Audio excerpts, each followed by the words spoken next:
اللہ کے محبوب صلی اللہ علیہ وآلہ وسلم تشریف فرما تھے کہ ایک صحابی جن کا نام تھا ماعز ابن مالک رضی اللہ تعالی عنہ، وہ حاضر ہوئے اور عرض کی طہرنی یا رسول اللہ صلی اللہ علیہ وسلم، حضور مجھے پاک کر دیجئے۔ آقا کریم صلی اللہ علیہ وآلہ وسلم نے فرمایا جاؤ اللہ سے معافی مانگو، اللہ تمہارے گناہ معاف کر دے گا۔ گئے، معافی مانگ، توبہ کی، لیکن اضطراب ایسا تھا، کیفیت ایسی تھی، پھر پلٹ کے آ گئے، پھر کہا طہرنی یا رسول اللہ، آقا مجھے پاک کر دیجئے۔ حضور نبی رحمت صلی اللہ علیہ وآلہ وسلم نے ارشاد فرمایا جاؤ اللہ سے معافی مانگو، وہ تمہارے گناہوں سے درگزر فرما لے۔ گئے، پھر پلٹ کے آ گئے، پھر آقا کریم نے پوچھا بیما اطہرو کا، تجھے کس جرم سے پاک کروں؟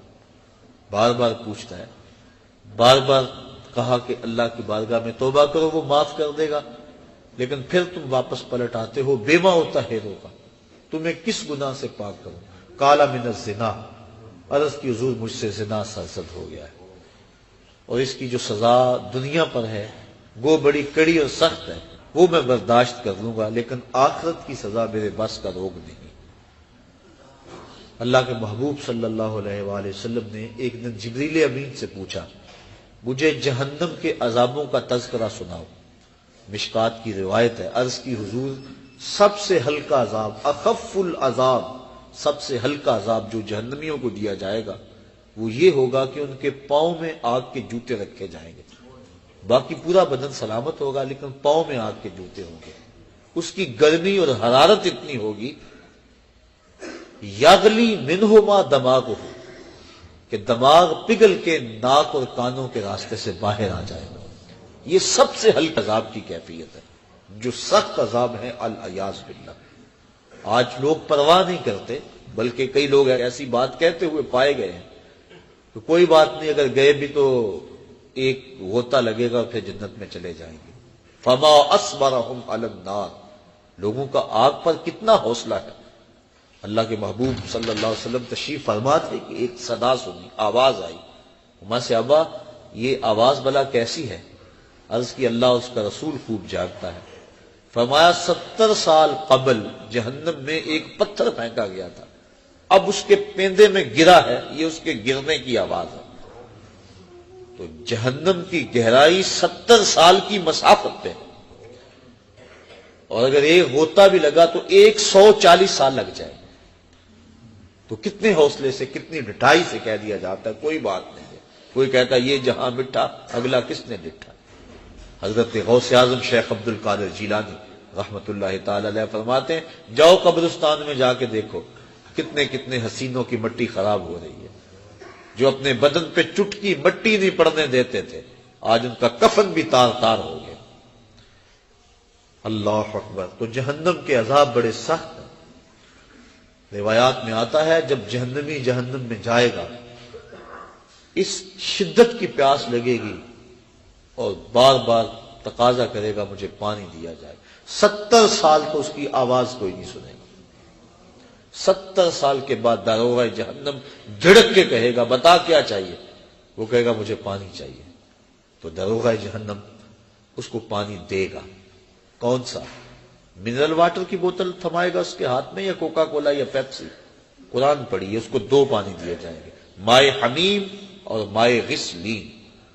مائے حمیم کھولتا ہوا پانی، اور ابن رجب حنبلی لکھتے ہیں وہ اتنا گرم ہوگا جب کٹورے میں رکھ کے اس کو دیا جائے گا اور وہ پینے کے لیے منہ کے قریب بڑھائے گا تو اس کے چہرے کی کھال اس کی بھاپ سے ادڑ کے اس کے اندر گر پڑے گی، اس قدر وہ گرم ہوگا۔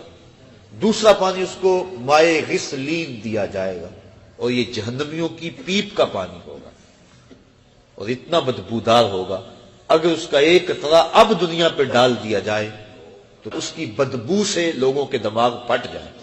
انسان تو انسان رہے، جانوروں کے دماغ اس کی بدبو سے پھٹ جائیں۔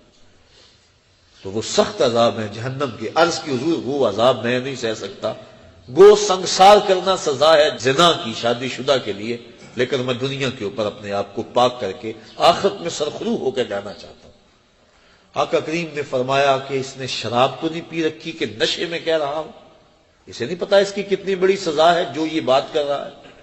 ایک صاحب اٹھے، منہ سونگا، عرض کی نہیں حضور ایسی کوئی حالت نہیں ہے۔ پھر پوچھا آقا نے کہ اس کا توازن عقلی تو ٹھیک ہے؟ صحابہ نے عرض کی ہاں حضور صحیح الحواس ہے۔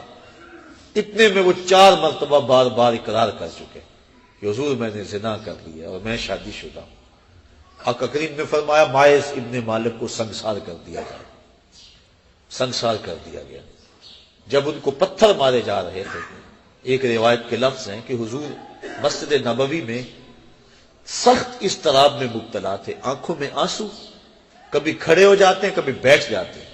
کسی نے پوچھا بندہ نواز خود ہی تو حکم دیا اور خود ہی رو رہے ہو؟ کہا وہ میرا عدل تھا، یہ میری محبت ہے۔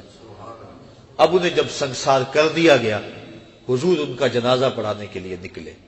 کسی نے تحقیرانہ لہجے میں کہا لو ماعز نے زنا کیا تھا۔ بس آقا کریم کے چہرے پہ سرخیاں دوڑنے لگی، غصے میں آ گئے۔ فرمایا خبردار اگر کسی نے میرے ماعز پہ بات کی، میرے ماعز نے ایسی سچی توبہ کی ہے اگر روئے زمین کے تمام مسلمانوں میں تقسیم کر دی جائے سب کی مغفرت ہو جائے، کہ اس نے اپنے آپ کو حد شرع کے لیے خود پیش کیا ہے۔ اور جب کوئی شخص اپنے آپ کے اوپر حد شرع کا نفاذ کروا لیتا ہے وہ ایسے پاک ہو جاتا ہے جیسے ابھی ماں کے پیٹ سے اس نے جنم لیا۔ اب حضرت ماعز ابن مالک کا جنازہ حضور نے خود پڑھایا۔ ان کی وفات کا دوسرا دن تھا یا تیسرا دن، راوی کو شک ہے کہ دوسرا دن تھا یا تیسرا دن۔ اللہ کے محبوب صلی اللہ علیہ وآلہ وسلم ان کے گھر تشریف لے گئے۔ جب حضور تشریف لے گئے، حدیث کے لفظ ہیں وَهُمْ جُلُوسٌ، جب حضور گئے تو وہاں کافی لوگ صحابہ بیٹھے ہوئے تھے۔ آقا کریم نے ارشاد فرمایا اپنے بھائی ماعز کے لیے مغفرت کی دعا کرو۔ اگر دعا ہی مقصود ہوتی تو وہ گھر بیٹھے بھی ہو سکتی تھی، اگر دعا ہی مقصود تھی تو وہ حجرہ عائشہ میں بھی ہو سکتی تھی، وہ ستون تہجد کے پاس بھی ہو سکتی تھی، وہ مسجد نبوی میں بھی ہو سکتی تھی۔ نماز کے بعد اجتماع میں دعا کی جا سکتی تھی، پھر نماز جنازہ خود دعا ہے۔ پھر آقا کریم یہ بھی فرما چکے ہیں کہ میرے ماعز نے ایسی سچی توبہ کی ہے اگر روئے زمین کے لوگوں کو تقسیم کر دی جائے لَكَفَاهُمْ، ان کے لیے بھی کافی ہے۔ تو پھر حضور ان کے گھر دعا مانگنے کے لیے کیوں گئے؟ تاکہ پسماندگان سے اظہار تعزیت و محبت ہو جائے۔ اور جس کے گھر میں حضور گئے ہوں گے کوئی دکھڑا رہا ہوگا، وہ کیا کسی نے کہا کہ یہ الگ بات ہے کہ تم آئے ہو تو کوئی نہیں، ورنہ درد تو یہاں 1000 رہتے ہیں۔ تو جب حضور گئے ہوں گے دکھڑے دور ہو گئے ہوں گے تو پسماندگان کہ ہاں جا کے تعزیت کرنا، ان کے دکھوں کو کم کرنا ہوتا ہے۔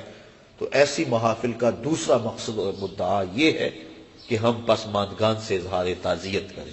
پہلا مقصد دعائے مغفرت جس کا تعلق مرنے والے کی ذات سے تھا، دوسرا مقصد پسماندگان سے اظہار تعزیت و محبت، اور تیسرا مقصد میں اور آپ اپنی ذات کے لیے عبرت اور فکر لے کے جائیں کہ آج وہ ہمارے اندر نہیں، ایک وقت ہمارے اوپر بھی آنے والا ہے کہ ہم بھی قبر کی تنہائیوں میں ہوں گے اور لوگ ہمارے لیے جمع ہو رہے ہوں گے۔